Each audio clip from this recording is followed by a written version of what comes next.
Jangan lupa like, komen, dan subscribe channel YouTube TVRI Bengkulu dan nyalakan lonceng notifikasinya.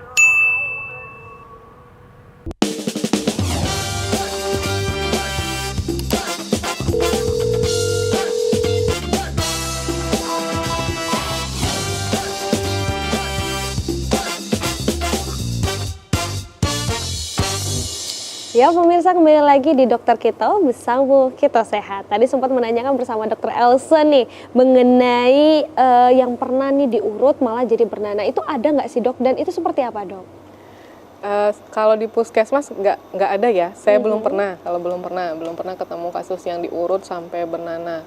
Mungkin kasusnya udah yang expert kali ya, yang advance, udah ke dokter Ari. Hanya saja kalau yang kasusnya udah bengkak ya, jadi saya tanya ini kenapa bengkak seperti itu ya. Nanti setelah di riwayatnya ternyata riwayat sebelumnya itu terjatuh tapi tidak ditata laksana dengan baik, mungkin tidak dibawa ke Vaskes yang pertama. Jadi mungkin pertolongan pertama ya dengan cara diurut seperti itu ya. Diurut tapi ternyata setelah diurut malah makin fungsinya makin terbatas seperti itu ya, makin tidak bisa digerakkan, makin nyeri, makin inflamasi kayak gitu ya, makin bengkak, makin merah. Nah, seperti itu. Kalau kasus-kasus kayak gitu sih kalau di puskesmas kita paling bisanya kita rujuk ke rumah sakit karena kita takutnya itu adalah komplikasi dari penanganan yang pertamanya yang tidak tepat seperti itu. Baik, jadi belum ada ya dok ya kalau di puskesmas ya. Nah, kalau dari dokter Ari nih, apakah sudah pernah menemukannya dokter? Sejauh saya kerja di Bengkulu udah ada 4 kasus seperti itu. Banyak, jadi cukup banyak lah. Jadi intinya bukan masalah patah tulang itu sendiri. Kalau dia tertutup ada resiko namanya kompartemen. Kompartemen sindrom itu sebuah kelainan peningkatan tekanan otot. Jadi dengan tekanan otot meningkat, pembuluh darah ke ujung-ujung ini nggak dapat bagus.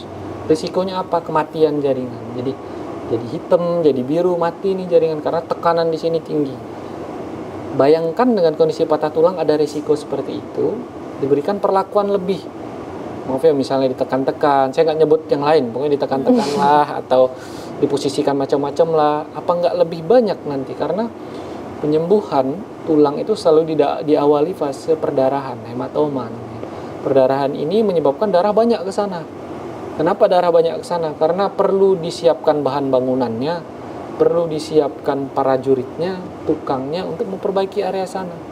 Jadi dengan begitu saja perdarahan udah banyak, ditambah diberikan lagi perlakuan, apa nggak makin bonyok. Nah, dengan demikian saja kita menciptakan ruangan di mana benda yang disukai, darah itu kan banyak makanan tuh, benda yang disukai bakteri, benda yang disukai kuman-kuman lain itu numpuk di satu tempat. Dan jangan heran, kan bakteri ada di mana-mana nih. Di mulut saja itu udah jutaan jumlah bakteri. Itu bisa masuk lewat darah ke tempat-tempat tertentu tersebut. Kasus terakhir saya itu patah, dia nggak patah sebenarnya, cuma curiga patah. Terus selama beberapa bulan ya dilakukan perlakuan terus menerus, bengkaknya makin lama makin hebat. Terus coba saya kasih obat-obatan dahulu, saya berharap dengan obat-obatan ini bisa teratasi, tapi ternyata enggak juga. Begitu kita coba kita atasi di ruangan operasi, hasilnya udah jelek, yang keluar udah bentuk pus atau nanah, udah bukan lagi darah saja.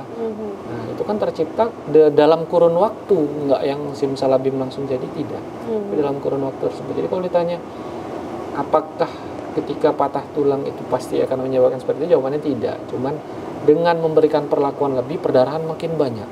Perdarahan makin banyak, risiko untuk muncul infeksi makin besar.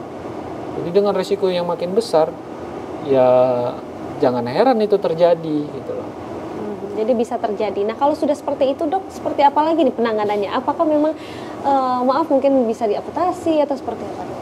Jadi seperti yang saya jelasin pertama tadi, resiko patah tulang tertutup itu ada kompartemen. Kalau patah tulang terbuka itu ada infeksi yang tinggi, infeksi yang besar. Kalau sampai perlu dilakukan tindakan itu biasanya jalan terakhir apabila sudah memang tidak bisa diselamatkan. Cuman prinsip dasar dari kami itu sedapat mungkin menyelamatkan. Karena event sebuah jari itu saja punya peran.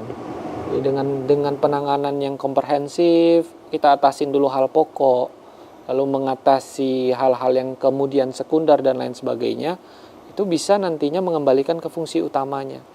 Kalau 100% wallahu alam ya, karena apa ya, ciptaan manusia tuh nggak ada yang benar-benar bisa 100%. Cuma kita usahakan seminimalnya mengembalikan fungsi yang pokok dari pasien itu sendiri. Gitu. Baik dokter. Nah tadi juga kita sudah menjelaskan bahwa kalau misalnya kita patah tulang baik di rumah atau mungkin di gunung tadi juga sudah dijelaskan nih dokter. Mungkin yang masih banyak pertanyaan nih ketika kita menemukan orang yang sedang kecelakaan. Itu mungkin kita nggak tahu nih keadaan tulangnya seperti apa gitu ya dok ya. Terus kita nih mau nolong atau mungkin dia di tengah jalan gitu, kita kan harus meminggirkan dulu. Nah itu seperti apa dok penanganannya? Takutnya nanti kan masyarakat kayak salah gitu, harus diangkat kepalanya dulu atau seperti apa tuh dok? Kita balik ke prinsip dasar tadi, kan protect, rest, ice, compression, elevation. Jadi protect dulu. Maksudnya kenapa P itu ditaruh paling depan? Misalnya kecelakaan guling, dia posisi pasiennya di tengah jalan, posisi orang tersebut di tengah jalan. Bentuk protectnya apa? Antara jalannya dikosongkan atau pasiennya dipindahkan ke tempat Benar lain. sekali. Itu bentuk protectnya. Nah setelah protect secara general, sebadan pasien itu diprotek, baru protect secara dari atas sampai kaki. Tadi udah dijelasin, dari kepala head to toe, dari kepala sampai kaki. Nah itu kita cek semua secara screening ya. Oh iya, cedera kepala nih kurang lebih paling mungkin. Ya, kepalanya jangan macam-macamin, tangannya kelihatan bengkok-bengkok, tangannya jangan dimacam-macamin. Nah, nanti baru masuk ke yang imobilisasi untuk dibawa ke tempat yang memungkinkan ada pertolongan. Jadi kalau ada kasus kecelakaan, intinya amankan dulu area tersebut. Gitu. Kadang-kadang masyarakat kita udah otomatis kayak ini. Iya langsung mengangkat ya dok ya. Iya langsung oh ya bawa ke sana gitu.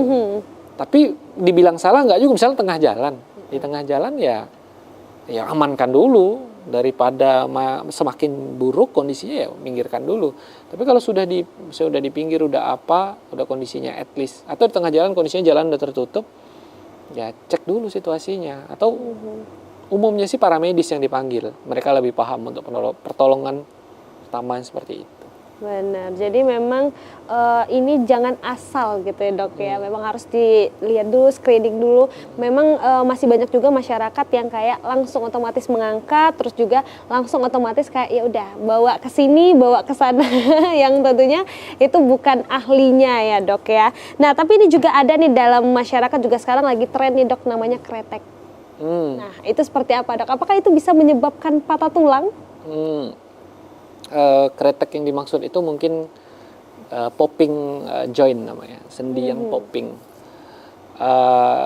Saya sempat baca sejarahnya, itu awalnya karena auditorik, ada ASMR namanya, itu menyebabkan rasa nyaman dengan suara tersebut gitu. Jadi apakah itu menyebabkan patah tulang?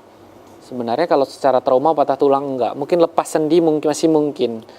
Tapi kalau dibilang apakah itu mampu mengatasi kelainan, saya rasa itu lebih menyebabkan kebahagiaan.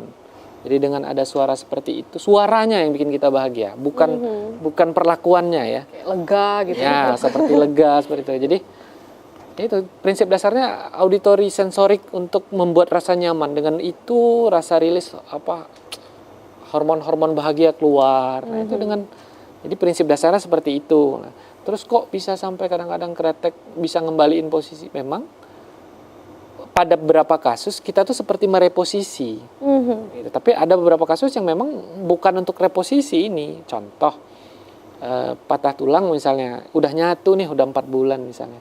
Dikretek misalnya, krok sampai bunyi, patah lagi dong. Gitu. Atau contoh kaki pengkor pada anak-anak tuh. Memang perlakuannya ya seperti kretek itu, diposisikan pelan-pelan setiap hari atau digips setiap 1 minggu. Tujuannya apa? Tujuannya tadi itu mengembalikan posisinya yang tepat. Nah, cuman kalau tadi dibilang soal kreteknya itu yang bikin rasanya kembali. Karena dengan kita bahagia, saya dengan mendengarkan itu kalau saya bahagia, otomatis rasanya lega ini. Lebih ke sugesti ya dok ya? Ya, seperti itu. Ya, lebih ke sugesti ya dokter.